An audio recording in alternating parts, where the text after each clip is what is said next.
ibintu byo kudukangisha ngo nituzana bla bla bla.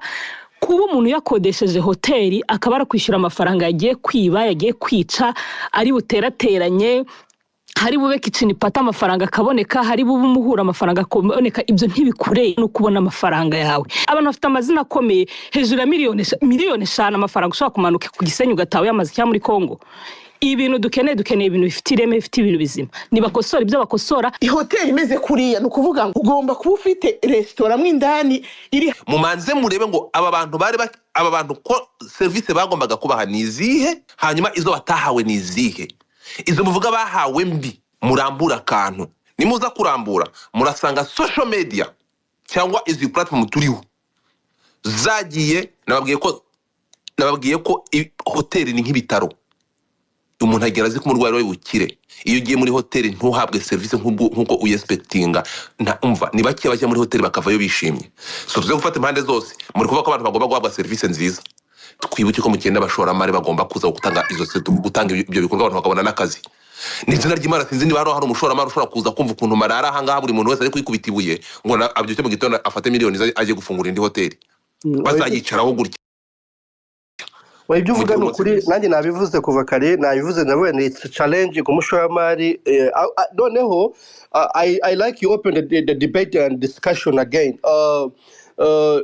Reka Malaika uzinaka ijambo kuva Malaika urahari uzinaka ijambo Godfather umva bahati mpijambo ya ndahari njyewe ndahari mu mborenge mfakabazo gato nanjye noneho uswagira vaho arakurikiraho abe nabizi ko tutaduha ijambo tutaravuga kabisa abantu bamaze umva wari wamanutse ihangane. Ndashaka kumva Malaika yaheze karabura agenda garuka 2 minutes. Hakurikireho Swalidi, hakurikireho Abe na Shanto.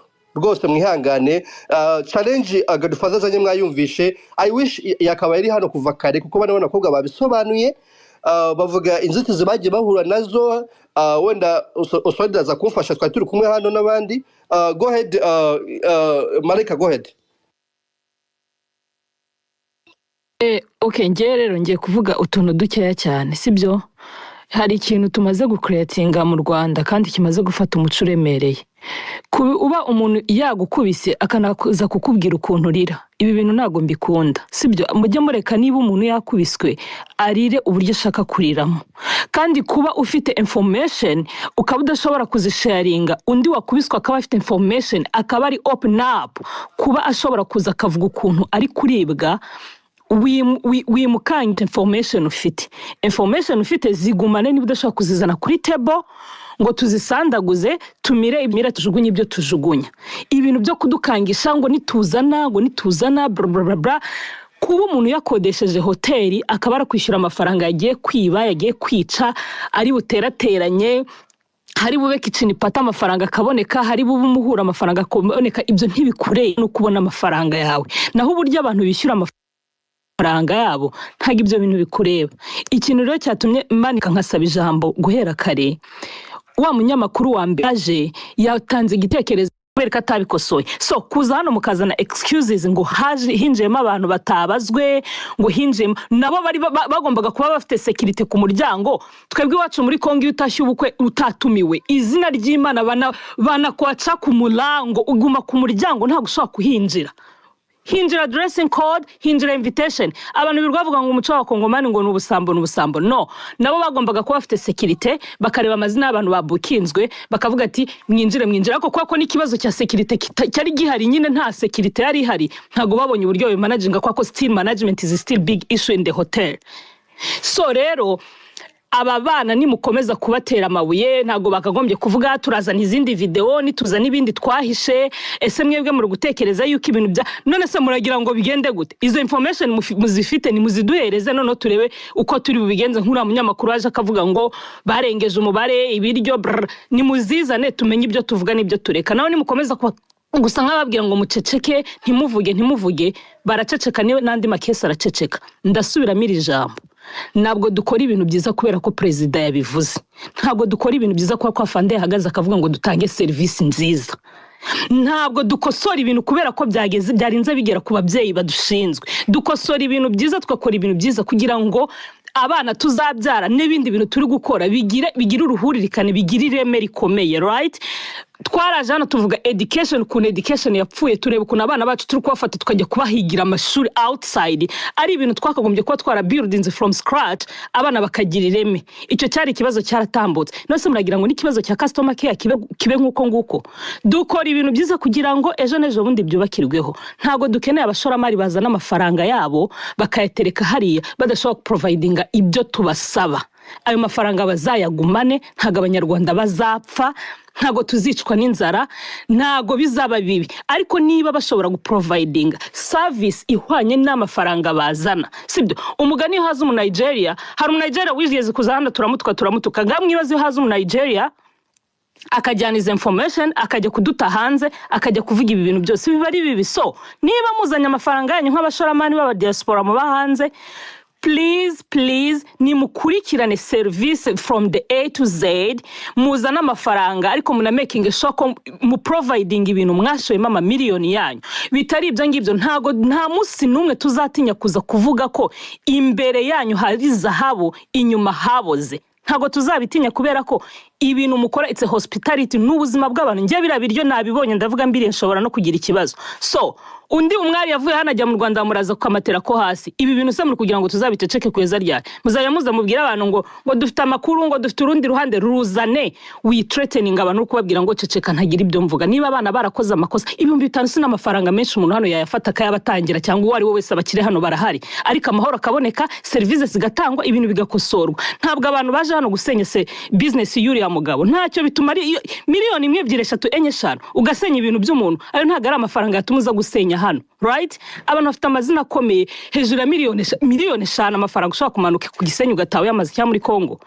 Ibintu dukeneye ibintu bifite ireme, bifite ibintu bizima. Nibakosora ibyo bakosora, n'abandi bashoramari barimo hano bazashore bazaho bashora, bazashore bazi ibyo bagiye gutanga, n'ababifite bongere bishungure kuko customer care niyo ihatse igihugu cyacu from the scratch. Customer care niho dukura amafaranga aruta ahandi hose. Thank you.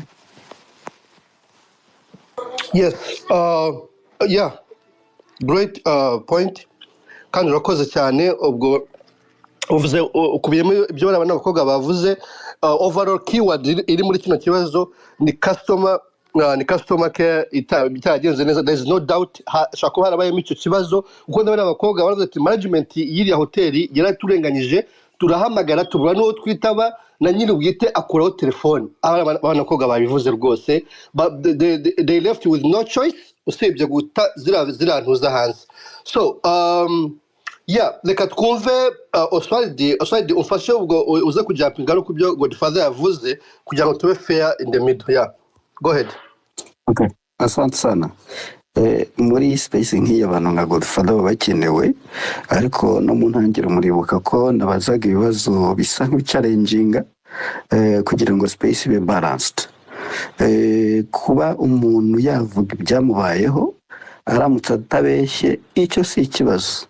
Niyo byaba byandagaza bishyira ku karubanda byambika ubusa aho batamwakiriye neza, icyo si ikibazo. Ikibazo cyaba igihe uhimbye. Hanyuma abazi ibintu bya fact checking muturebere iriya foto iriho ibiryo ku masahane ya giturage nk'ayo kwa Kankwanzi, turebe kuko amafoto abantu barimo kumpa bari kumbwira ko biriya biryo ari iby'abakozi ba hotel. Bampaye amavideo ariho amasahane meza yiyubashye aremereye afite aka design ku muguno. Abankurikira kuri X @OscarKey mwajyayo ayo masahane mukayabona. Ubwo Chateau de Marara yareze tuzabona ukuri. Ndizera ko abakobwa babageni mu byo bavuze hatarimo ibihimbano, hatarimo ibicurano. Icyo nicyo cyabari cyiza. No kuvuga ibintu bitagenze neza si ikibazo, kutabivuga nibyo bibi. Hanyuma ibindi nk'ibira byo kubura umuriro, hari abaturanyi babo turimo kuganira bira hoteli bambwira ko ari byo kandi ko biba kenshi. Hanyuma ikirebana n'abantu b'umurengera barenze, hari amakuru namenye ku cyumweru ko ba guests bagiye binjizamo n'abandi bantu cyane cyane kuri iriya pati ya white party. Yemwe hari n'ibihuha bivuga ko mu bashya binjiraga harimo n'abishyuzwaga amafaranga akajya mu maboko y'aba nyir'ibirori. Ibyo nabyo ni ibintu byo guperereza, ntabwo mbizanye hano kugira ngo nkore speculations. Hano turi kuri space, umuntu avuga yisanzuye. Hanyuma ikindi ndavuga ikintu kiri rusange. Mu Rwanda dufite ikibazo cya customer care, dufite ikibazo cy'abahabwa ibintu bipfuye bakabiceceka, ari nabyo byorora izi business zipfuye zica n'ubukerarugendo bw'u Rwanda. Hari umusore w'inshuti yanjye igihugu akoreramo ntabwo ndi bukibabwire kugira ngo aho yakoreye batamumenya, yanyandikiye ibintu bibabaje, reka nze mbibasomere. Abantu bari kuri space ndabizi harimo n'abayobozi, harimo n'abafata byemezo. Iki kintu nimutagihagurukira, iki gihugu tuvuga ko turimo kubaka, turimo kwibeshya, tubeshya n'ahazaza hacu. Salamu brother, amahoro, Imana ibane nawe. Anyway, nari nkwandikiye kuko numvaga hari ikintu nshaka kukuganiriza kandi cyafasha abantu benshi. Uyu munsi niriwe mbona ibya Chateau Le Marara cyangwa Chateau ya Marara, mbona biteye isoni n'agahinda, kandi nge ntibyantunguye kuko last year nabaye mu Rwanda amezi 6, ariko nahavuye cyangwa nahikuye kubera ko nabonaga standards zihari tutashobokana. Arambwira ati ntuzigere uvuga amazina yanjye habe na gatoya. Ati abakire bo mu Rwanda bafite amahoteli bashaka kwinjiza, abakire mu Rwanda bafite amahoteli bashaka kwinjiza, ntibashaka gusohora. Ntuzatungurwe no kujya muri hoteli wari uzi ko ari nziza, wasaba ikirahure cya cognac cyangwa icya champagne ukakibura. Abakoresha babwira abakozi ngo nimukoreshe ibihari. Ibi ambwira ko yazabitanga ubuhamya igihe twamuha ikiganiro. Hanyuma ikindi arakomeza agira ati anyway, hari abana benshi bavuye mu Rwanda bajya gukorera hanze za Dubai, Qatar, Saudi Arabia, Oman n'ahandi. Hospitality iteye imbere. Leta nidufashe icyura abo bana, nanjye ndimo, baduha imyanya myiza mu hoteli. Urebe itandukaniro, twarize kandi turashoboye. Gute ufata hoteli izakira abanyamahanga, manager akaba atararenga na Kibuye cyangwa basingo abe yarakandagiye Kenya? Uko nukuri kubijyanye n'amakuru yandi aransaba ikiganiro, kuko aravuga ko ibi kibazo cya Visit Rwanda irakora neza, ariko abantu bakaza bakaba disappointed. So hanyuma rero ndumva nagarukiriza aho ngaho. Input yanjye ari yingi, iyi space yari ikenewe, harakwiye ko dukomeza tukorganizinga n'izindi. Ntabwo mpagaze ku ruhande rw'iriya Chateau Le Marara, amadefo yabo arahari, hamwe ntibashobora kuyahakana.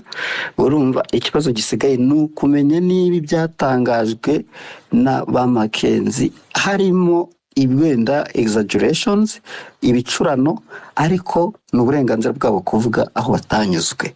Nanjye aho nanyuzwe ndabivuga, usibye hane nifashe, ariko hotel byaje kurangira nyibabwiye nubwo ntababwiye izina. Hari ahandi njya kuri iriya kuri la building yitwa Mick, bagira akantu kaga coffee shop, kujya kwihagarika wishyura amafaranga yawe. Naravuze ni nyiri business ashobora kuba arenjije. Nibwo utafata toilette ukajya wishyura buri kwezi, abakiriya bavuye bakajya bajyamo batishyujwe. So ni ibintu by'ubuginga, abantu bafite amafaranga ariko ubwenge buri hasi. Ndabashimiye.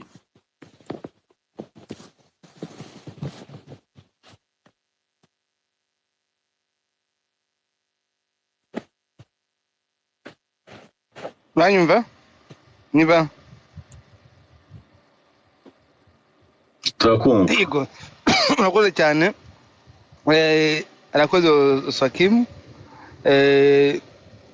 Nka toilette rwose ushobora kuba washyira ari ziriya mpapuro ukoresha muri toilette, amazi ukabiyongera mu biciro bya serivisi waka abakiriya, ndetse n'amazu y'ugukodesha n'iki byose. Kari akantu ko kwishyuza toilette, uriya murongo rwose ni ibintu biri cheap biciriritse iriha business yo kwishyuza amatoilette yagombye kuba hari ukuntu nyir'inzu yinjiza ayo mafaranga yo kwita kuri iyo suku no ku mpapuro bakoresha byose rwose nta kantu nabonye kari disgusting. Parking iyo sadepa ariko hari naho bigomba kuba free.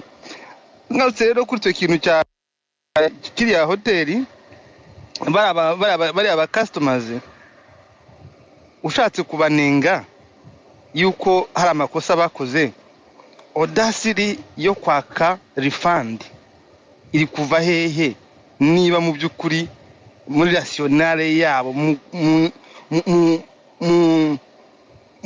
gushyira mu gaciro kwabo ni gute bari guhangara bakaka nyiri hoteli ko basubizwa amafaranga?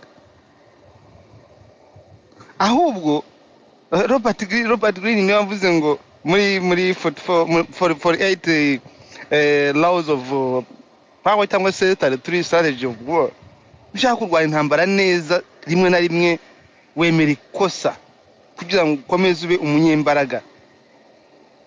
Shatole Marara kuba bari guhangana bahisemo nabi, kuba bari guhangana bahisemo nabi, bari kwemera amakosa wenda refund bakumvikana ukuntu bagabanya ibiciro cyangwa se bagira gute, ariko mea culpa niyo ngende kuvuga. Kuki uhangana na review? Niba ari no kwishyura influencers n'abandi ngo bamurwanirire, he is very weak person. Kandi umva ntabwo mpamya ko hari aba influencers bari bishyuye. Simbizi nje ndi kuvuga nta n'umwe hari abafite amakuru ubwo tufata kuvuga adafite amakuru arayafite of course. Hari ubusa ko njye nyafite banyishyuye.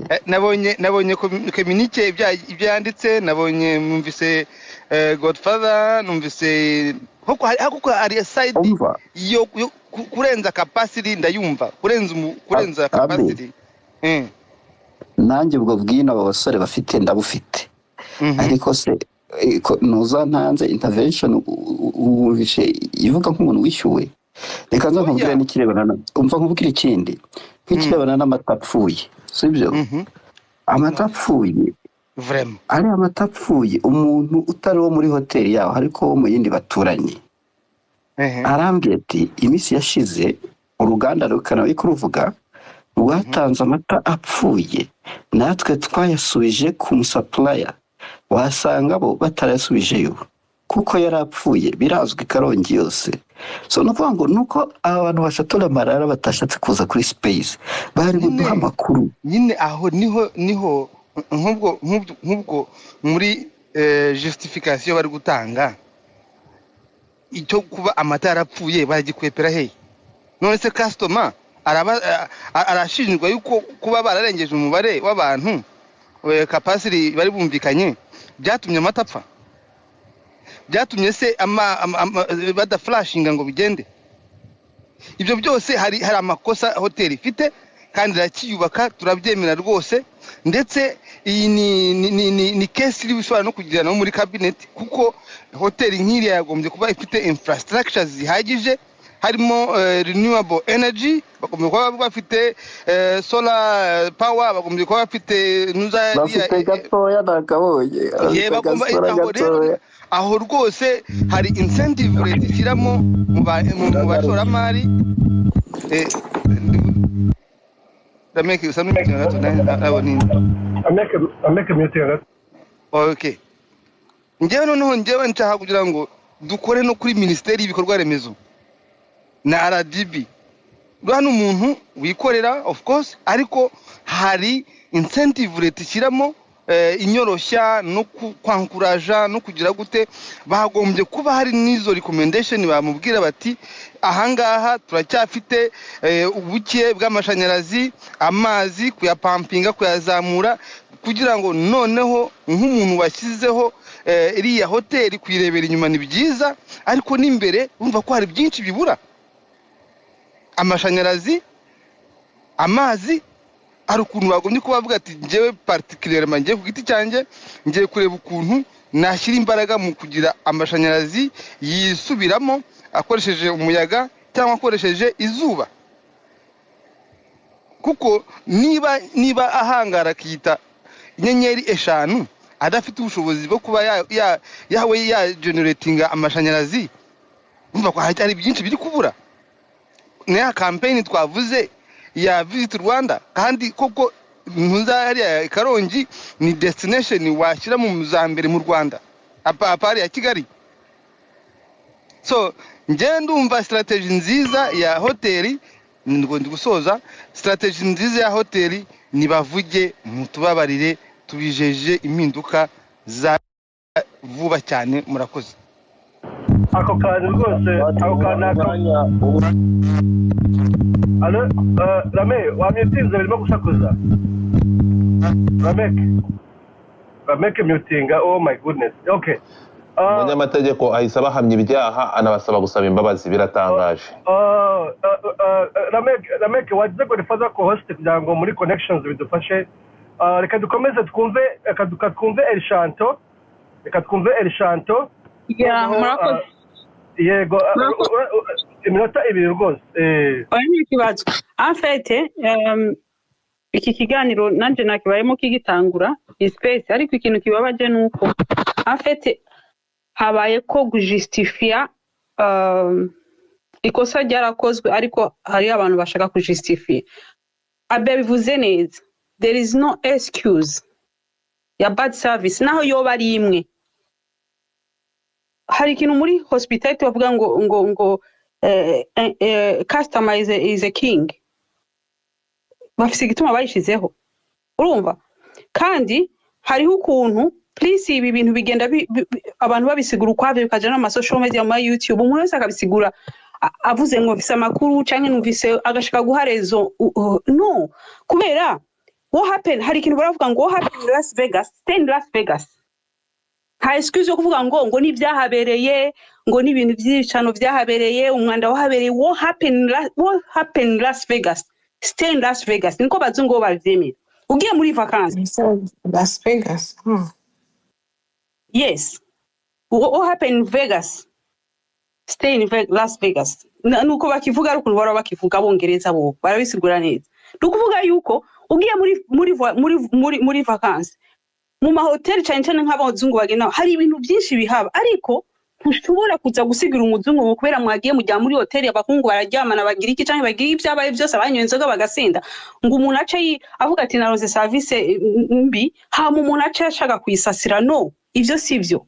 Ikibabaje nuko ibi bintu bibandanije gutya, abantu bashatse gusasira ibyabaye.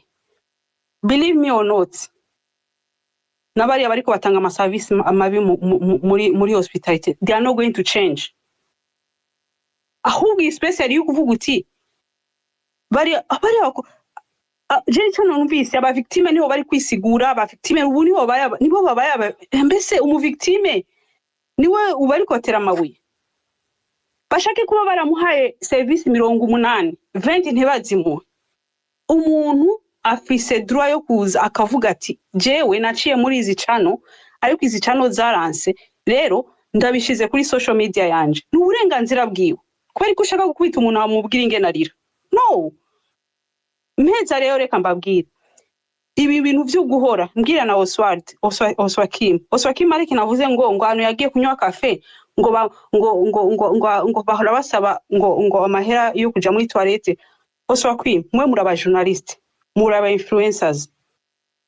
Kubera iki ikintu nk'ico ko akibonye kandi uri umunyamakuru uhora ukora ibiganiro nkuko tuhora tubona mama ugwa gasabo rimwe ararimo agenda acisha mu tuntu tutagenda neza, wewe hari ikintu wabikozemo canke warabibonye urahora? Ninde wo kublaming? Sivya bindi ntuze bahora babwira muri libe ngo muduha makuru kw'igihe. Udahaye abantu makuru ku gihe, hama tuzora tuza kuvuga probleme zabaye. Kandi kwari kuri byari mugana avuga ngo avoid ikintu ko kiba uko kivuga. None we nka Oswald ko wabonye ico kintu wagishi ico kintu hari cyo wagikoze, hari kiganiro wagikoze ko bavuga ati abantu bari kubarishuza amatoilette muri Kigali turabiyamirije. Stop mutabikoze turabatangana hana. Hari byo mwakoze? hawo umuntu agacaga kuri space akavuga ngo barabicuza amatwarete c'est même la honte kugira ngo abantu bicuza amatwarete abantu mu Rwanda muri Kigali ikintu gihari ibintu biriko biraba ibi byose ni kubera abantu guhora jeje nyende kandi ababwire experience yambayeko 3 weeks ago abana bari bavuye Kigali bari muri Kampala bashaka gufata hotel muri Kigali ndababwira nti reka ndarabire kuri ntuze kuri online baronka hotel i Kigali muri Kanombe kuri ntuze kuri aho to booking bakerekana ngo ni 6 minutes from Kanombe airport ndababwira nti Kanombe kuri airport niho hantu hari umuji birumvikana bizoba byoroshe muzofata muvuye kubiga c'indege mufate taxi 6 minutes na hantu hafi ntabwo muzoba mugiye kuba hantu kuri turayibookinga yo yitwa ngo Kigali Fantastic Apartment abantu bari Kanombe mu igogoringa yitwa Kigali Fantastic Apartment ziri ahantu inyuma yaho Havyarimana yabaga kera hariya muri iriya quartier hirya niho hari noneho baragendayo bagiyeyo kuva kuri aho gushika aho bari bagiye basanga ni kuri 30 minutes babanza no kwidoga bambwira ati ko tugenda babwira ni I'm sorry ati ahantu uri kura turi muri taxi ariko tumaze 30 minutes tugenda ati bidushikayo ndabwira nti nta kuri namaze kubabookingira 3 days mwihangane mugende baragenda bifata 40 minutes barambwira ati banapoteye ndabwira mwapoteye gute kandi address banayibahaye booking nayibahaye bagiye aho hantu basanga ni quartier hari za Kanombe hari ama apartment abantu barubatse ama hotel ama apartment menshi bahagize ama hotel ariko nta mazina bari ko barashira ku ntuze yabo ntibashiraho izina ngo Kigali apartment bari mbese nkikani ari bari kugira ngo bahishe ntibarihe umusoro muri RDB sinzi abantu baragenda barapotera noneho tugira imana ku munota wanyuma bapoteye barahabona bahabonye je mvugana na management ndabwira none mwebwe kuri online muvuga yuko Kigali Fantastic Apartment irahari kandi se na contact business byo none bishoboka gute ko atazina ririko ngo ivyo tubigira ngo ni kubera ngo tutaratangura kumenyekanisha mu RDB ngo kugira kandi aho ngo huzi ama hotel menshi ayo ma apartment menshi ni uko bakora none rero nk'ivyo je narabibonye ndabibona ntaco nabikozeko sinagiye no kugira review ndihorera ikosa ni ryande ni twebwe nkajewe mba naravuze nti aka kantu reka ndashireho na review kugira ngo nabandi baza bamenye what's going on guhora nico kibazo tuko turahura naco ariko nta justification ihari umuntu hashobora kuba victime ngo umubwire ninge narira ahubwo aba bakobwa abantu bahagire mariage vraiment jewe numva yuko n'abantu bazi kwishaka mu bisubizo kubera nimba baragiye muri izo ngorane zose bakaba baragize the best wedding avec the best picture ni vya bindi baravuga ngo uhuye n'ibibazo wishake mu bisubizo barabikoze vraiment salute to them ariko iki kintu cyo kujustifia naho za ni foto ngo habereye ibi nibi gusa ni foto imwe twabonye imwe irashaka kujustifia ko hotel yose ishobora kuja hasi imwe nico gituma bashira ama review abazungu uragenda ugasema hotel review wayibona ugacuvuga uti nturaba ngo 80% bakoze wowe uraba kandi babantu banditse akajambo kamwe don't ever go to this hotel rero twege ntitubikora mu kwandika twabikoze abantu babikoze gutya muri space ucubatera amabuye vraiment no murakoze reka nkamenera yes urakoze Bahati ndashaka kubaza wowe ikiganiro akantu kamwe hari ikintu Oswakima avuze muramwirengagiza uretse gato it's okay ariko mwabyumvise ufete mwe mwamaze gufata side I'm sorry none ndashaka kubaza uretse gato ni gute abantu bakodesheje ibyumba byarangiye ari bafite ububasha bwo kwishyuza abantu baje muri hoteli ko muvuze ko bakodesheje ibyumba na breakfast byendinze up ibintu Oswakima tubwiye aribo bari kwishyuza abantu babo baje bagomba kwishyura abatatumiwe mudusobanurire kuri icyo kintu Godfather niba afashe hotel yawe yose nkayirentinga you don't ask me what I do umwari urakoze cyane umwari ahangaha rero turashaka kumenya iyi hotel bayibukinze full uretse gato kuko hano barashaka kutubwira ngo bayibukinze ngo babukinze ibyumba ngo barangije ngo babukinga ngo na breakfast so ahangaha hari n'uwari kuba confused eske is the bed and breakfast uretse gato umwari uretse gato ihangane gato narangije. Ahangaha niho hari bako confused, ntabwo mushaka kudusobanura kandi biraza kurangira abantu badafashe side. Eske babukinze hoteli yose cyangwa babukinze ibyumba byose? Osokima akambwira ngo babukinze ibyumba gusa ngo na breakfast. None Osokima, ni gute abantu bagiye kubukinga ibyumba byarangiye aribo bari kwishyuza abantu binjiye muri hoteli bakabishyura amafaranga nko kubidusomeye? So twumvikana ikintu kimwe. Niba mushaka gutanga ibi bintu ahangaha muri kuza abantu bagakoresha amarangamutima, mwamaze gufata abantu mubagira ba victime. Mwamaye ijambo nkamusubiza. Uretse gato nangize umwari Bahati n'abayoboye ikiganiro twumvikane kuri iki kintu. Osokima uri kudusomera ibintu kandi ibintu Osokima dusomeye biri kumuvuguruza ku magambo yaramaze kumbwira ko abantu bakodesheje ibyumba na breakfast. Arongera dusomera message ko aba bantu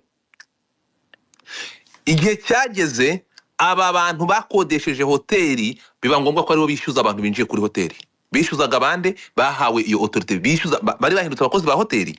Eske babishyuze kuko bari bamaze kubukinga hoteli yose? Ni gute abantu babukinze ibyumba byaje kurangira bari kwishyuza abantu binjiye muri hoteli? Nuko hoteli bari bayibukinze yose. So mumaze muducirireho umucyo.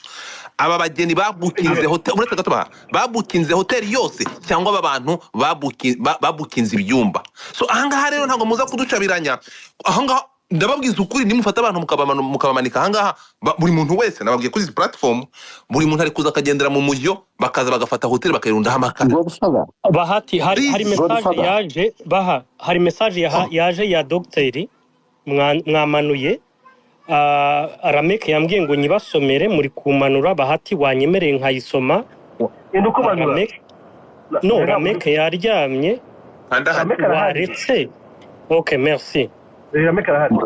Niba unyemereye reka mbasomere. Wakuyangaje sanje wakuyangaje Osokima kamaza gasubira. ariko Rameke nabigerageje byanze. Bati ubwo nero nawe usi yakunaniye kwinjira. Abantu bose amanitse ntanura ko urareka ikiganiro kibi cy'abantu babiri. No. Umwari uretse Bati byihorere. Bati bino bintu bireke. Ibintu byihorere. Umwari fata umwanya uvuge.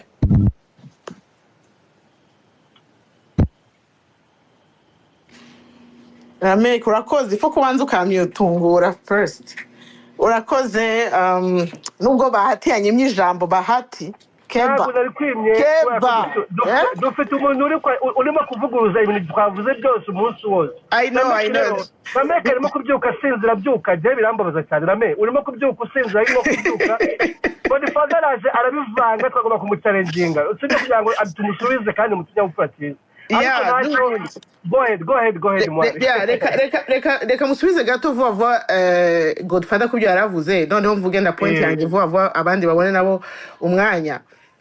Godfather, jewe nshobora kurentinga room muri hotel nkakwishyura hotel yawe, then akaba ari umushuti wanjye ari buze kurara nanjye, right? Kuko hotel niba mbabwiye is two people, umugenzi wanjye akaza kampa moitié.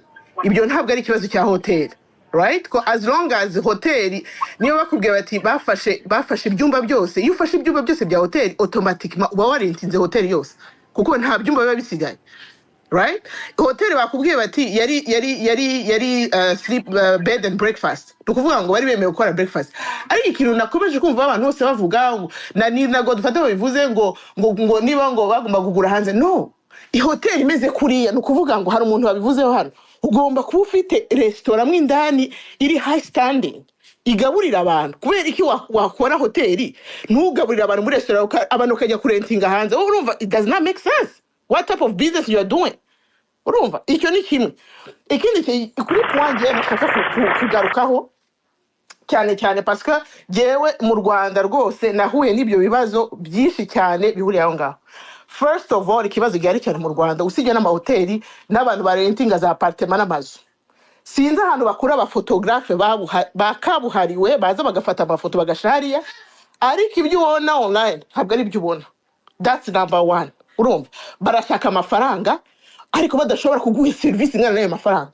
Hano Godfather wo biburaye ihoteli hano ujya kwishura 300 ni Marriott winjira bagutwaza n'ivarisi bakuzana cya kintu bakurura, hari n'umuvale agiye kuguparikira imodoka. All these things kubera ko bazi the value of the money you are giving to them. Mu Rwanda rero barashaka amafaranga bashaka gukira but without doing anything. Ntabwo gushobora kumbwira ko wafata amafaranga yakubaka iriya shato utarabanza kugura niba aragiye kubaka shato Kibuye yarabanje gukora etude yamenye ko Kibuye nta matara haba n'ibikintu byose mbwira ukuntu wagiye kubaka shato ingana kuriya utaragura apana generator imwe generator byibura n'eshanu zizashobora gukavaringa iyo hoteli yawe yose. It's called le château. Est-ce que le château, you know what it is? Uza visit izindi château zo mu Faransa zahandi urebe c'est quoi château? Nukuvuga ngo ni high standing.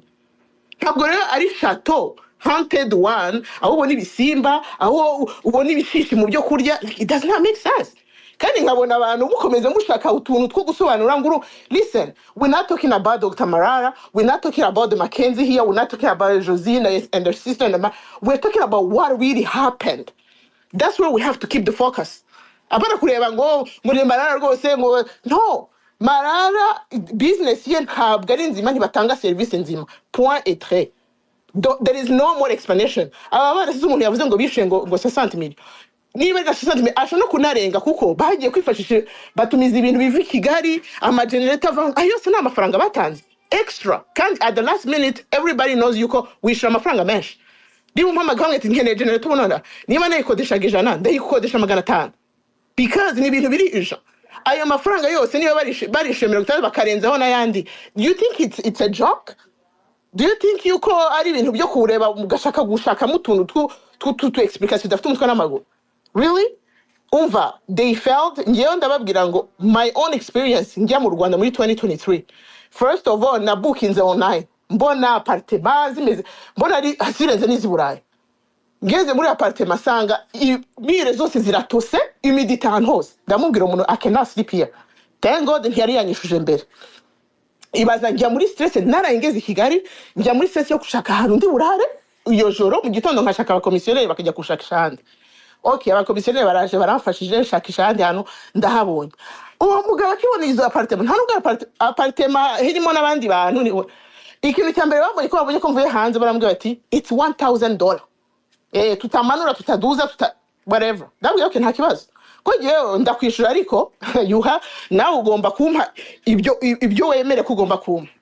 Iyo appartement naribwe nibwa ibintu bifite valeur njya kubirega muri polisi wherever umukozi wari wanyimuye baramufata ariko for some reason nkajya mpamagara muri ribe kugira ngo nkore suivi bakambwira bati tuzakubwira kugeza 2 days before yuko ntaha njya kwishakira umushinjacyaha wherever bakora naragiye muri ribe ndabwira umva ntabwo ndi bujye muri ribe mbwira ikirego cyanjye cyagiye kwanza ninda kuko naje kumenya yuko unyiri inzu yagiye agafunguza umukozi we without telling me nta n'umuntu umwe wampamagaye ngo nambwe naragiye ndagenda ngera ahantu Nyarutarama ahantu baba bashinjacyaha nsanga uwari ufite dosi ndamugera imbere ndamubwira what happened here arambwira ngo urumva ngo twaje gusanga gushaka kuba atari we yibye ngo ndambwira se ibyo nuko wabibonye warampamagaye giye wareze ngumbwire ngo ibintu byagenze gutya na gutya ngiye gutasiga iminsi 2 mwe mutegereje ko ntaha se ikesi gafungwa what really I really want kuko numva yahise sara ko jewe I don't like those type of things. Arambwira ati oya abantu bari muri biro umugore wicaye muri biro iruhande rwe akajya ambwira ngo ariko ntabwo ari ngombwa ngo kurakara ngo uvuga gutya namubwira mad umva nishaka ndana screaming hano please don't even get involved kuko we ntabwo urimo indara. Ibyo birarangira ubwo byabaye ngombwa ko niyongeza 5 days ndamubwira ubwo urumva nukuvuga ngo nyirayo ndaraje ndamufesinga ndamubwira really ukagenda mugakuzamo umuntu ntubwire naribwe arangije arambwira ngo listen ngo aba diaspora nta mafaranga mwa mufite ngo muraza hano ngo mugashaka kwambura abantu. I was like what? Uyu muntu iri jambo aribwe cyangwa ndarose ariko ndamubwira okay nta kibazo ariko ku mutima ndavuga nta mafaranga dufite but I paid you $1,000 cash right there kandi warayafashe ntabwo mbereyemo ubuntu ariko ndamwihorera nuko harambwira ngo izi rero ngo 5 days zisigaye normal nk'umuntu wari gukora service naribwe ahubwo hari byinshi ntagiyemo mu nzu nafunguraga frigo mfite abashitsi nkabona ibinyenzi biruka nkafunga vuba nkavuga my god abantu barabona ati kuko appartement yo it was beautiful inside ukuntu yubatse neza ariko ugasanga hari utuntu bakampamagambira ngo gazi yashize kina ngo njyaho ngaho none se ndindo itekesheje ngo we don't know ngo maybe do utuntu ngutwo twaba ariko ntatwihorera ndavuga it's okay arangije kumbwira gutyo byarambabaje ibaza umuntu ukubwira gutyo naye ndamubwira you know what ngiyewe ndakwereka ko waje muri bisi yako je navuke mu mujyi I'll show you. I told my friend mushuti wanjye aramuhamagara mu gitondo ati bite ati ni afande bimeze bite umuntu wabaho ngaho ko mwamuringanyije ati ndashaka kuzamura iyi dosiye kandi the guy yafa kureba oh afande I'm so sorry nukuri uyu muntu nukuri yarenganye koko vraiment nukuri ahubwo ndakwinginze uze kumusabira imbabazi tureba ahantu tujya dufata akantu umusaba imbabazi rwose umva niyo misi asigaye ngewe ntabwo nshaka ko ayishyura. But that's not what he told me. Ngiye arambwiye mu maso yanjye gutya arambwira ngo twaba diaspora ngo turabajura. You know what I mean? Is a 5 days afande my friend is way far to be an afande. Ariko yarabyemeye. You know what I mean? Kubera yumva yuko ari ibintu bije ariko reba izo maguye zose ziba noneho ubwo no kuvuga ngo jewe iyo nza nkabivuga hano nkari kuntera amabuye wati no umwari reka turebe neza hari ubwo ashobora kuba no I have the receipt I paid aba bana barishyuye baraza kuvisita mbere babibasobanuriye babereka ibiryo bazabaha abatari ibyo babaha iyo ni fraud igaragara. Rero oriyo ko abantu bose babwiye Belize abantu bose babwiye hano oriyo ko muvugira ngo kuko ikintu nabonye mu banyarwanda ikibazo twifitemo sometimes it's not about even the problem. Sometimes if we feel a type of way n'umuntu ikintu cyose uwo muntu avuze we not gonna even listen directement n'ibibazo no guys ibyo bintu tuzabireke ikintu cyitwa empathy muri twa abanyarwanda it's a big problem and we should have it if we want to build this country we have to have that empathy. So ibyo rero ikintu cyanzamwe cyane kimbabaje ni ukubona ko mu bintu byose abana byose bavuze hakaba hagikomeza kuza abantu bazamuka bafite nta dosiye nta prove nta kintu na kimwe ufite kivuga cyerekana ibyo bintu kuvuga of course bo bazaza kwisobanura what do you think they're gonna tell you oswaki you say ngo bavuze ngo aya masana y'abakozi of course bazatanga ibisobanura byose ariko ibyo ntabwo ari byo byangombwa. Niba koko Dr. Marara ashaka ko iriya hoteli yiwe izaba ikitegereza he needs to listen to all these things akamakinga sure ko abantu babivuze hano ayaringa hari abana benshi bize hospitality mu Rwanda babishoboye ayaringa abantu atanga ayo mafaranga iyo wemveshijemo amafaranga n'ubundi nawe urayagarura pare ariko ntabwo uzabugira service mbi gutya abantu bose baza ari ibibazo na ya mafaranga washakaga yose uzayatanga mu ndishyi z'akababaro wishyura abantu. Merci beaucoup. Yeah. Okay. Zitatira arameka kandi ko guhita magarika is not good. Cyo ubaha abantu bakuru naga ari byiza. Akora meke wa myuti uzaba irasakuza we irasakuza cyane kuza kubisakurisha nyine reka twumve Nzitatira hari ubutumwa batanze kugira ngo Nzitatira busome. Okay. Nzitatira wasoma ubwo butumwa Nzitatira yaryamira reka twumve Nzitatira urahari Sunday so reka mwandikire mu gikari ubwo Damien abavuga nona ko cyo papa Damien abaza ko cyo papa Savangewe ntabwo ndi muhagarare mwiriwe neza mwiriwe bo icyo ndi buvuge wenda nabuze bikwandikira wazo bikurikira icyo nsaba abantu bari hano n'abatanga ibitekerezo service mbi ishobora gutangwa na hotel cyangwa na bar cyangwa na ahantu ari hose mu gihugu ntibi affecte izindi nzego cyangwa ibindi bikorwa bisanzwe biba mu gihugu. Urugero mbahaye none umunyamakuru mu kanya yaravuze ngo hari abashoramari bari mu gihugu ariko batararenga umutaro batararengana yakoresha n'ijambo ritakwiye ko bafite amafaranga ariko barimo n'ubujiji. Iryo jambo ntabwo bikwiye ni ukuvuga ngo tujye tugira ibitekerezo dutanga ariko byubaka bifasha abandi kumva neza igitekerezo cy'umuntu nibi byaba byiza. Cyo ni kimwe. Cya kabiri service yatanzwe muyibanze umushoramari washoramari mu gihugu cye kandi yahisemo cyangwa se n'umunyamahanga uburyo yakoresheje bwaba mu mitekerereze ye byaba plan yabishizemo imbaraga cyangwa nizo banki zamuye amafaranga service zabaye mbi ntizikire business y'umuntu. Ibyo bintu nabyo mu byubahe kandi mugire agaciro ku imbaraga z'umuntu yashyize ku bintu nk'ibi ngibi. Uyu muntu ashoye amafaranga no kuriya ashobora no kuzasaza ataragarura ikintu na kimwe, ariko akabisigira generation na generation zizabizamukiraho zikagera ku ntego. So please tutange ibitekerezo, tugaye, ariko tunafashe sosiyete n'abashoramari kubahumuriza ko nabo tubafite ku mutima. Murakarama, mugize neza. Ya urakoze ariko abagabo make meza rwose. Papi 2 minutes nawe urasa ku ntego. Papi urahari? Oui, yego ndahari. Yeah, go ahead. Naburi kunyumva? Ndakumva noneho. Okay. Urakoze. Hari ikiganiro gikurikirana hano uri kuvugira kure biri kuvuga bicika. Ndimo ndavuga yes, ndimo ndavuga nti ikiganiro cya nubwo kitatangiye mpari, ariko numvishije byinshi uko nageze hano. Hari n'uri gutanga ubuhamya mu bari bahari, ariko hari ikintu nanjye nshaka kungamo mucyo Damien amaze kuvuga, nanakomerezaho gutanga igitekerezo cyanjye. Sinzi impamvu ubundi ibintu byakabaye biza kwica business yose, kuko impamvu mbivuga njye nari nabanje kugira ikibazo cyo kuvuga kuri video amafoto bagaragaje y'amasahani y'ibiryo, dufite izindi video ku ruhande. Njye mbanza kugira ngo wenda umuntu wazimpaye kandi uri muri biriya bice bya Kibuye, ngira ngo wenda yaba ari kumpa amakuru atariyo.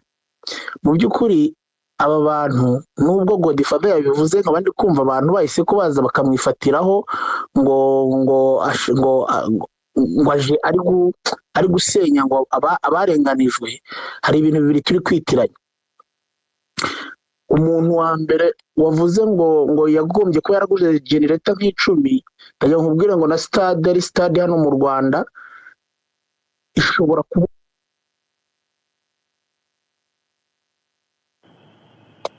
Papi network ko mwari mu minute ndetse. Oya, komeza Papi. Oui, komeza, ntabwo ndi kumva, komeza. Yes, nari ndimo ndi kuvuga navuga nti na stade ishobora kubura umuriro. So wenda ikindi, ntago umuntu ashobora kuvuga ngo yafashe hoteli yose. Wibuke ko iyo ufashe hoteli yose biba bisobanuye ko ufashe na services zayo zose. Niba umuntu ashobora kubukinga amashambre, ntago uwo muntu yafashe hoteli yose mu by'ukuri. Yego yaje yishyuye ibyumba, ariko ntabwo yishyuye hoteli yose, kuko kwishyura hoteli yose ni ikindi kindi. Uvuga ngo uvuze ko uprovidinga services zose ngaho ngaho, ariko niba harajemo byuko bagiye kugura ibiryo hanze, ni icyumvikanisha yuko babukinze hoteli yose, ariko batishyuye serivisi zose zigomba gukorerwa muri hoteli. So kubijyanye rero no kuba umuntu ashobora kuza aha, njyewe ntago ndemeranywa n'ababivuze pe. Hano mu Rwanda ntago ari uko serivisi zigenda neza, cyane cyane muri hospitality ntago serivisi zigenda neza 100%. Ariko nanone kuba umuntu hano muhari abantu benshi mwumvishije mwahise ko mufata nkaho mugomba kurimbura izina Marara muri aba diaspora, kandi mushobora kuba bamwe mukora business mu Rwanda. Ese abakozi banyu bakora amakosa natwe tuzajyano duto ko duhindanya izina, cyangwa tuzanyure muri procedure tugende tugaragaze muri RDB ni iki kitagenda neza, ni ibiki bidakorwa neza, kugira ngo noneho wowe Owena izina ntiririmbuke, ahubwo ubibone nk'ubujyanama, ukureho babandi bari gutanga serivisi mbi muri institution yawe, uzane abatanga serivisi nziza kugira ngo bikomeze bibe creative. Hano mu Rwanda dufite ikibazo cy'akazi mesheri zami, kuza ugasenya hoteli nk'iriya, urabugiye okay, RDB igiye ikavuga ati byabaye too much kubera ukuntu mwabikuririje hano, ikagenda igafungira hoteli. Tekereza abantu barya babayeho kubera iya hoteli, abantu barahita kubasubira mu bushomeri bari barimo. Icyo ngicyo cyaba ari ikibazo. ariko papiyasi ubu kweri birakwiriye kandi biratunganye ko abantu bavuga serivisi mbi bahawe hanyuma ngo baceceke ngo hatazagira abantu birukanwa. Ubu birakwiriye biratunganye ko abantu twicara tukumva iyo opinion. Buretse gato papiyasi ubu kweri iyo n'inzego zisanzwe zikuriye zisanzwe zituyobora zivuga ziti nimuhabwa serivisi mbi mujye mubivuga kugira ngo serivisi ibe nziza. Ubirakwiriye ko uhangara n'akamero ukavuga gutyo, birababaje. Ntabwo bikwiriye n'ukuri kw'Imana kandi ntuzasubire, ntabwo bikwiriye. N'abandi bantu bumvireho, nta justification n'imwe ishoboka igihe wahaye umuntu service mbi. Niba nigeze no kubyumva namaze umwanya ntari hano nzasanga abantu mubivugaho, ariko reka nanjye nsingire mikoro gatoya ngire igitekerezo ntangaho gatoya. Ubu kweri niba izindi hoteli zemera ko zahawe amata bagasanga amata afite ikibazo zikayasubiza, iyo hoteli yo ntiyasubize ikayasavinga abaturage, birakwiriye yuko iyo hoteli izi kabisobanura ngo bahawe amata yapfuye, kuko izindi zayasubije yo ntiyasubize kandi ko bari babizi. Ubwo birakwiriye ko duhangara n'akamero n'abantu b'abagabo bangana batya tugashaka guha igisobanuro kuba abantu bavuga ko bakiriwe nabi. Kubera iki buri gihe iyo umuntu aza gusobanura ikibi yahuye nacyo dushaka kumwumvisha yuko ngo hari ibindi bintu agiye ngo kwangiza no kwica no kurenganya? Ndashaka kwibaza nk'ikibazo, mwese muri abantu b'abagabo hano, muri n'abandi muri n'abadamu. Ubu birakwiriye kandi biratunganye ko twicara rwose. Ntago sinifuza ko iyo hoteli ikinga, nta n'ubushobozi mbifitiye. Dr. Marara sinamuzi, sinzi ko tuzanamenyana, gusa ni umunyarwanda mugenzi wanjye twanamenyana. Ari abakoramo batanze service mbi simbazi, sinenda no kubamenya, ariko n'abantu bagenzi banjye tuzamenyana. Ari n'aba bahawe service mbi simbazi, tunahuye mu muhanda sinamenya ko ari bo, gusa wenda tuzamenyana cyangwa ndi tunamenyane, nta kindi gikurikira. Ariko reka twibaze ikintu, birakwiriye ko umuntu ahabwa service mbi yaza gutaka avuga service mbi yahawe, tugahaguruka n'akamero kacu uko tungana dutya tukaza kubishakira igisobanuro? Kweri ubu papiyasi cyangwa se n'abandi wenda ndeke kuko utagira ngo nakwibasiye inshuti yanjye, urabizi ko nta kibazo tujya tugirana. Ndagira ngo nibaze, birakwiriye ko twicara rwose tugashaka igisobanuro cy'umuntu uvuga ko yahawe service mbi. Iyo hoteli yagakwiye kuba yarahagurutse igatanga icyo kibazo mbere yuko iyiza kuba iri mukuri, ibizi ko iri mukuri. Yagakwiye kuba yarahagurutse igatanga icyo kibazo ikagitangaza mbere yuko abahawe service mbi babivuga. Impamvu baje nyuma ni impamvu wenda ntafiteho ubushobozi bwo gusobanura. Ikindi cya kabiri ni icya gatatu, icya mbere navuze ko batanze amata ngo atagize. Ikindi ubwo ni icya gatatu, ibyo kurya ngo biri hariya ku masahane ngo nibyo abakozi, ngo okay, ubwo abakozi nabo sinzi nimba aribo barya biriya, nabyo ni ikindi cyo kwibaza. Ariko ntago bikwiriye ko umuntu ahaguruka akaza ahangaha kuri social media akavuga ikibazo. Ese ubundi biterwa n'iki kuba iyo umuntu atangiye kuvuga service mbi yahuye nayo, hari abantu some elements bahaguruka bagahagarara? Sinarimwe si kabiri no ku bindi bibazo byagiye biba, hari ama element akunda guhaguruka agahagarara akabuza abantu kuvuga ngo ibitagenda, kuvuga icyo service mbi itagenda yahawe. Service mbi umuntu arimo aravuga service mbi nkaho twakamwumvise. Ubundi buri gihe nta na rimwe victime ukwiye kumuha inama z'uko akwiye kwitwara avuga agahinda yahuye nako. Ni igitangaza, ntangiye kujya mbibona ubu ngubu, kera ntago byahozeho, ntangiye kubibona ubu ngubu, aho umuntu atangira gutaka avuga ngo byagenze gutya, abantu bagahaguruka n'akamero kabo bagatinyuka, abantu bagatinyuka. Nabibonye kare no muri comments, kare wa mukobwa witwa Justin yarimo avuga kuri service mbi yahawe, abana barahaguruka niyo nka barya aho ngaho baratangira. Ariko birakwiriye ko dufata umuntu uzavuga ikibazo yahuye nacyo tukambwira ngo ntabwo ukwiye kubivuga gutya, ukwiye kubivuga gutya. Ejo twebwe nituramuka duhuye n'icyo kibazo tuzasaba ubuvugizi dute? nta kibazo mfitanye na n'iriya hoteli. N'ejo bundi narahanyuze, ntago ndajyamo na rimwe, ariko n'ejo bundi narahanyuze, nta kibazo ngirana nayo, nta n'ikintu ntekereza ko nta na kimwe. Ariko ntibikwiye kuvuga ko umuntu ahaguruka avuga ngo nahawe service mbi muri hoteli runaka, ngo mbona abantu muri comment bajya kwandika ngo ntago bakwiye kubivuga, ngo ugiye gutuma ngo abantu hanyuma twemera abantu bakire service mbi kugira ngo dukurure abantu bubaka amahoteli. Twimakaze service mbi rwose, ntagira ubivugaho ngo kugira ngo atagira abantu birukanwa. Ahubwo niba jewe nabahaye urugero, mu minsi yashize nari ahantu n'umwe mu bantu bari muri Nyampinga mu myaka yagiye ishira, twari ahantu kuri hoteli hano muri Kigali. Zuko twaganiriye ku bya hoteli, aho twari turi tuvuga ko ari heza gutyo, hanyuma arambwira atari ko gisa n'intwari ndi Karame, ati hari hoteli mperutseho. Ndavuga nti iyihese? Arayimbwira ati iba muri West Province. Ndavuga no iba mu burengerazuba. Arayimbwira ntese byagenze bite? Ati no hano nabonye abantu, niho hambere nabonye abantu b'abakozi bakwiye guhindurwa akajyana y'abandi bantu, ku buryo n'undi muntu uje kuhagera aza akabona serivisi nziza. Nambwa ati nabonye hoteli ifite abantu batari qualified. Ndavuga ntoke turisharo gatoya serivisi turaho dukora ibyo twakoraga n'abandi bantu, bigiye nko kurangira sinzi umuntu wakoze akantu keza gukora muri bano. Hari abakobwa bakora muri hoteli bano, harimo n'abasore bona bambaye ama uniforme bazana ibyo bagomba guha abantu. Sinibuka n'ukuntu babita, sinabyibuka, sinabizi.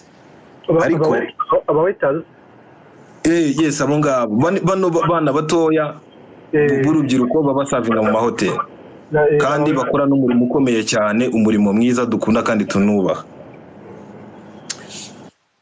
Araza sinzi ikintu yakoze cyiza, ahita avuga ngo ntureba uyu wamujyana Karongi. Ntabwo turi kuvuga ibi ngibi hatagira udufata ngo atwambike. Ntituvuga ibi nk'abantu barimo batekereza ikintu kibi. Ntabwo dufashe amasaha dufite umutima mubi kuri iyi hoteli. Dufashe uyu mwanya tugira ngo serivisi zihinduke, batange serivisi nziza, aho kugira ngo ejo hazabe haza abanya-Nigeria cyangwa se abanya-Amerika bazaze bahabwe serivisi mbi ku bakozi tubizi neza yuko batari qualified. Bazaze bahabwe serivisi mbi ngo dutinye kubivuga ngo kugira ngo batirukanwa. Ntabwo dushaka ngo birukanwa, ariko nibazamura urwego. Ntabwo ndi kuvuga kugira ngo ahubwo turavuga ngo ni ku neza y'iyi hoteli, ni umutima mwiza dufitiye iyi hoteli,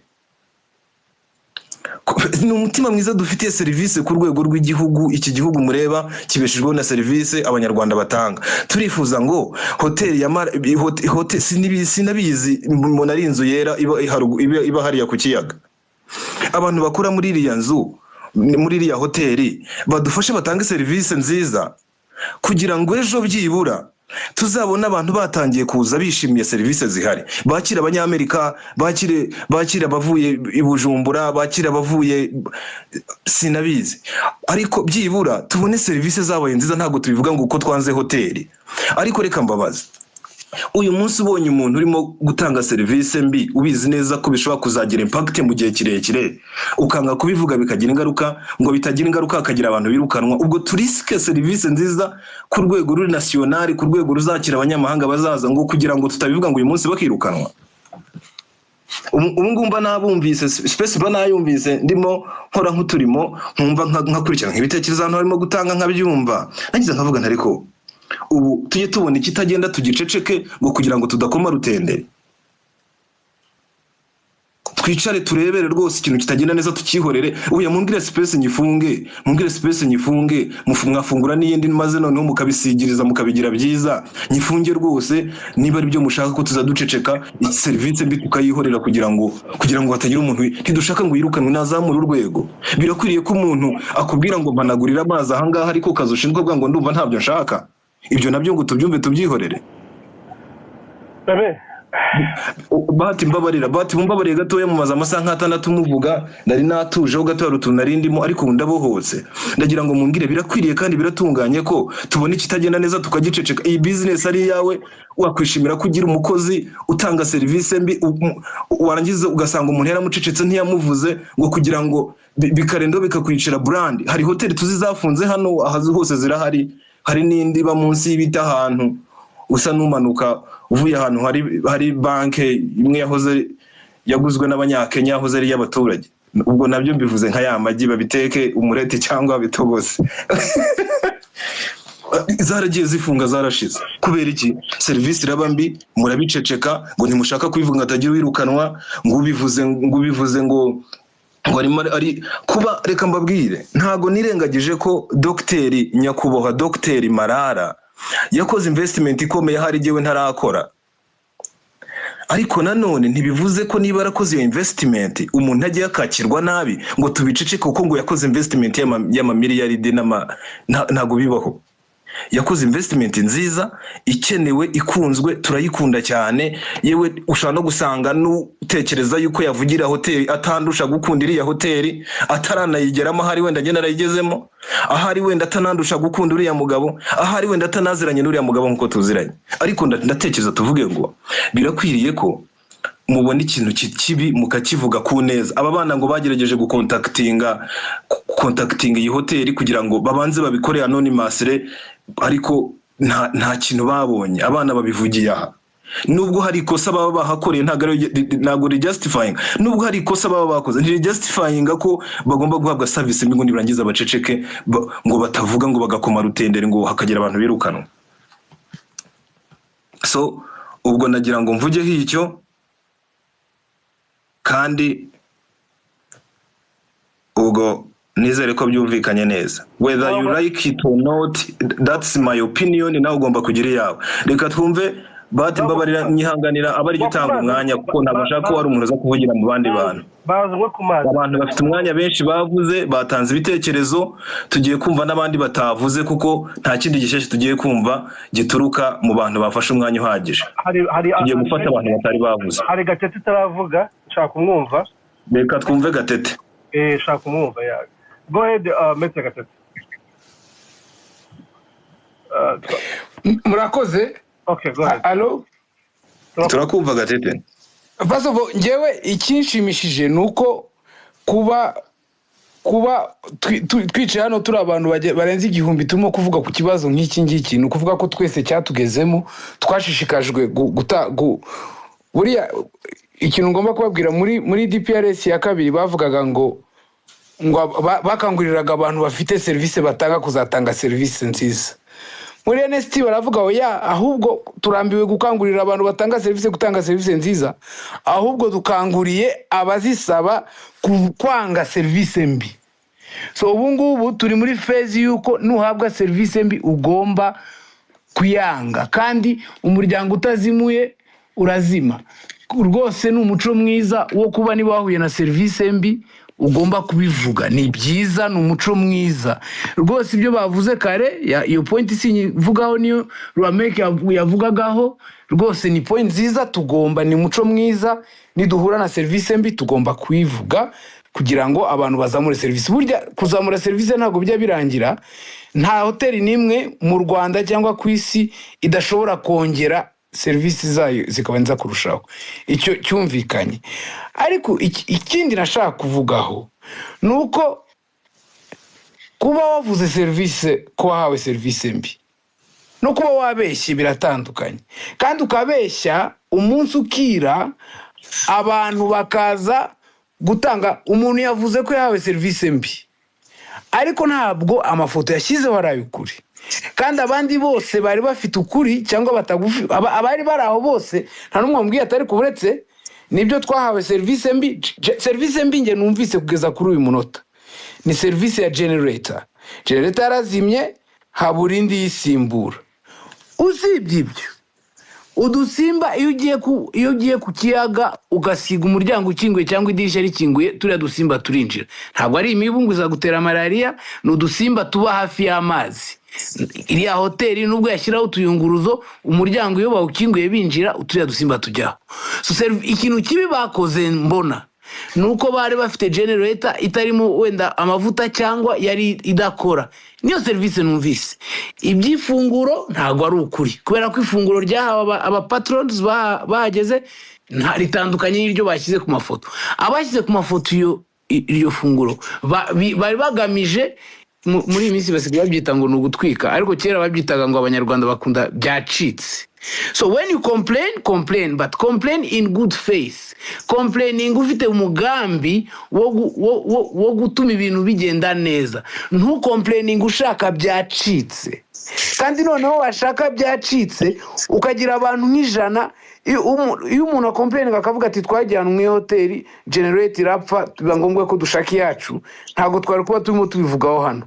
Ariko kugira ngo tubivugeho hano yashizeho ibiryo by'abakozi bakunda kurya ibyo mu rugo, wenda nubwo mureba ku mafoto bidasa neza ushobora gusanga ari imboga zisanzwe n'ibijumba wenda cyangwa n'amateke, ari byo bakozi bakunda kwirira, ariko bigira nkaho ari byo bahaye aba patrons. Ibyo rero ayo nayo ni amakosa. Ibyo nukubeshya rero turaza kugaruka ku kibazo. Ntiduhindure goalpost kubera ko goalpost ya mbere yari ibiryo byari bibi, baravuga ati ibiryo ntago ari ibyo, barangije bavuga ngo amandazi arahenda, baravuga ngo ntago yari ibyo, undi aravuga ngo ni insects zinjiye mu nzu atari ko ntago ari ibyo, undi atari ko ni generator yapfuye. Muri ibyo byose icyo nasanze nabonye ikosa ryabaye nuko generator, ntago ngiye kwibanda ku byo aba patrons abari bahakoreye ibirori ibyo banegotiatinze ibyo amafaranga ibiki ntago ngiye kubijyamo, ntago hano turi mu rubanza turimo turatanga ibitekerezo. Icyo je mbona nuko icyambere ni umuco mwiza kunenga mu Rwanda, ni umuco dukanguriwe twese. Service zabi za leta zabi ziri private, nanjye nuza muri kabine yanjye uwari we wese naguha service mbi ugomba kunenga, ariko ukanenga in good faith. Nicyo cyanzanya hano, ukanenga ugamije kubaka, ukanenga uvugisha ukuri. Niba umuntu ibyo uvuga byose waba uri wararenganye, ntago kurengana kwawe ugomba gukabya kugira ngo bikurure abantu benshi, bitume abantu babyumva. Ntago ni umuco mubi. Kandi noneho umwe yakabya undi wari uhari namubwira atari kugenda gake, ntago ariko byagenze. Yego twawe generator yarapfuye tuburindi, icyo ni ikibazo bagomba kugikemura, ariko ntubeshye ntago ibyo twafunguye na ifunguro ntago ari iryo. So ibyo ngibyo. So icyo nifuza, igihugu ni cyacu twese, abagiye hariya gusaba service na abacu, uwafunguye hoteli nawe ni uwacu, hoteli nayo ni yacu. Service zo kuri hoteli zigomba kugenda neza kugira ngo zitubonere zibe nziza kuri twese. Kandi natwe tugiye gusaba service, natwe hoteli iriya turashaka ko itera imbere, gahabana akazi, gateza igihugu imbere, nabyo ni byiza. Kubera izo mpamvu rero tugomba kuba tuzajya twitwara nkaho turi abantu, ibintu byose ni ibyacu, turi umuryango umwe, turi abantu bamwe, tugomba kunenga twubaka. Uwo muco urumva ibintu byo kuba tuganira gutya ni byiza, nubwo isijita itari sijikome biragahoraho ko abanyarwanda tuzajya tuba dushishikazwe n'utubazo tworoshye nk'utu, kubera ko no kuvuga ko igihugu cyacu kiri mu mahoro no mu mutuzo, ibindi bibazo byose bidateye ikibazo ni byiza. Ariko n'iki kibazo cyo kunenga ibi ni cyiza, ariko tugomba kubikora mu buryo bwubaka, tukibuka ko abagiye gusaba service hariya bakeneye service iboneye, bakishyura amafaranga anganye na service yabo, ariko tukanibuka ko n'umushoramari yari afite amafaranga mu gihugu cy'amahanga yari kuzainvestinga aho, nawe yaje hano kuduteza imbere nkuko natwe nabagiye aho kuri hoteli nabo bagiye hariya kumuteza imbere.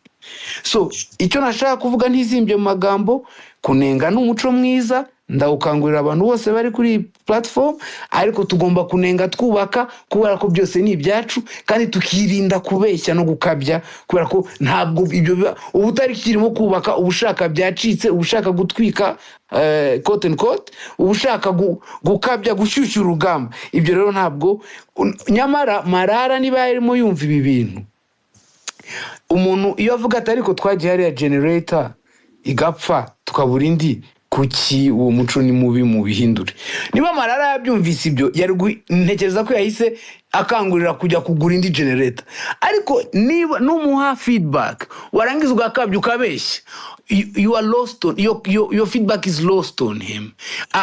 Ntago bakikumva, ntago mba mukirimo kuganira, ntago avuga turiya muntu ntago ashaka kunenga kugira ngo ibintu byanjye bitera imbere, ahubwo uriya muntu aranyanga, ahubwo uriya muntu aromutumye, ahubwo uriya muntu yari ruswa, ahubwo uriya muntu none agatangira ya feedback ukabwira umuntu utakiri kukumva kubera ko yabonye ko utaje ugamije guteza imbere ibintu, ahubwo waje ukeneye gusenya. So ibyo ngibyo nibyo nashaka kuvuga, tumenye guhugurana, gutezana imbere, kugishana inama, ariko tugambiriye kubaka, tutagambiriye byacitse, tutagambiriye gusenyana, tutagambiriye gutwika ngo twikurure abantu benshi badukurikira. Nicyo ngicyo nashaka kuvuga. Murakoze.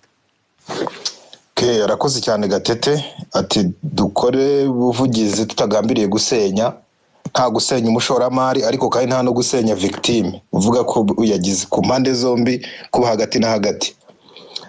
Ikindi kandi niba kuko aya mafoto abana b'abakobwa bazanye ari amahimbano, ari amafoto atari ay'ukuri, nabyo igitangaza kizaba. Ariko kandi nabo bakemure service, abandi nabo bakore neza, bavemo abakozi beza muri mutera imbere. So now space igiye kurangira mu minota mikeya cyane, ndagira ngo ngiye guha ajya agerageza iminota 2 ihita ihura, agerageze araswe nk'umwambi, kuko ubu Dr Marara ariryamiye nk'umukire, aranabideservinga by the way, nanjye ndaho ngaho umwana w'umusore. So reka twumve Hobe nyabu nafata iminota 2 duhe opinion. Ariko Ramire nta Karame Hobe Ameko my 1 minute nkimanukira. Hobe retse twumve Hobe ashaka kuba arimo kuvuga.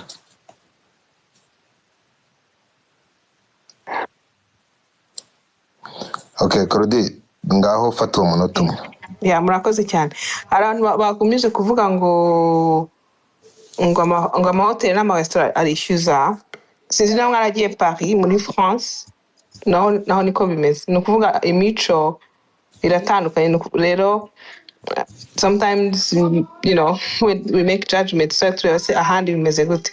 None iki ni ikintu nshaka ngiye to emphasize, nuko hari kontra nk'umuroya, niba hari kontra zasinywe zifite the services to be provided donc na consideration y'ibyo bagomba kwishyura, izo contract ntabwo dufite all the facts here. Abantu benshi bavuga ibintu bitandukanye. Twese dushobora kuvuga serivisi mbi tugira ahantu hatandukanye, yaba mu Rwanda yaba hehe, ariko the fact is iyo ufite kontra urayubahiriza, noneho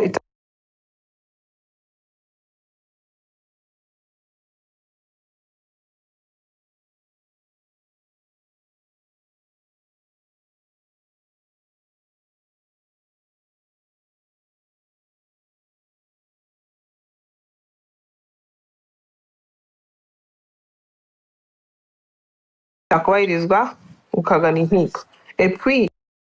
In terms of reputation, and who knows who's not gonna be there because of what's been said on internet. So it's a lot of damage. It's beyond 5,000. Yes, maybe some business people will have said, okay, I'm going to give you $5,000 kugira ngo nyine mpagarike the bleeding, but no,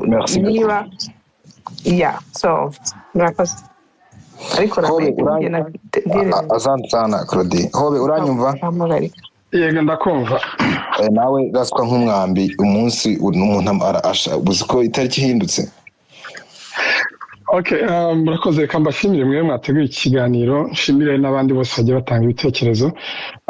Ngewe ndavuga ku bintu bibiri, cyane cyane uko izi service nigeze nzikoramo kera, nanjye hari ibintu byambagaho. Benshi bagiye babivuga, hari ukuri kuba kurimo, hari n'ibindi bitari ukuri.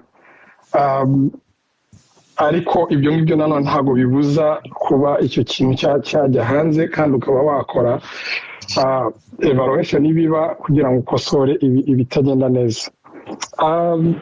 Nkuko nanjye nabibonye ari amafoto yasohotse mu by'ukuri ntabwo nibaza ko ari amafoto y'ibyo kurya bahaye abashyitsi, ariko ubwo wenda abaza kubikurikira bazabireba, so which is ntabwo ari ukuri, kandi iyo ukuri usohotse, iyo ikintu gisohotse atari ukuri gishobora gutuma uwikosora ashobora kubifatamo ikindi kintu ko umuntu ashobora kuba yatumwe cyangwa byagenze ukundi.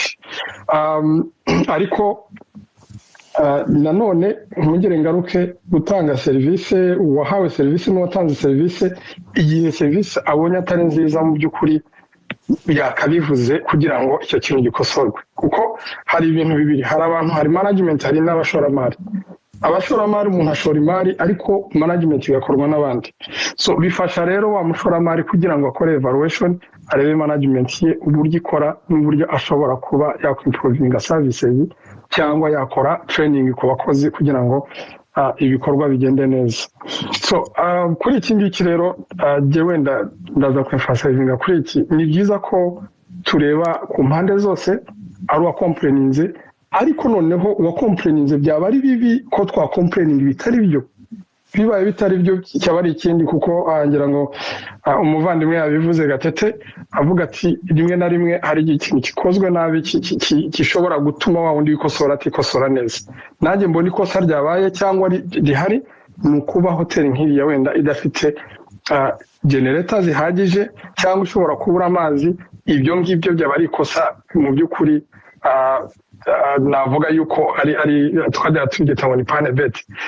Hoteli nk'iri bigomba kuba yiteguye, ariko nanone ni n'amakosa abaho.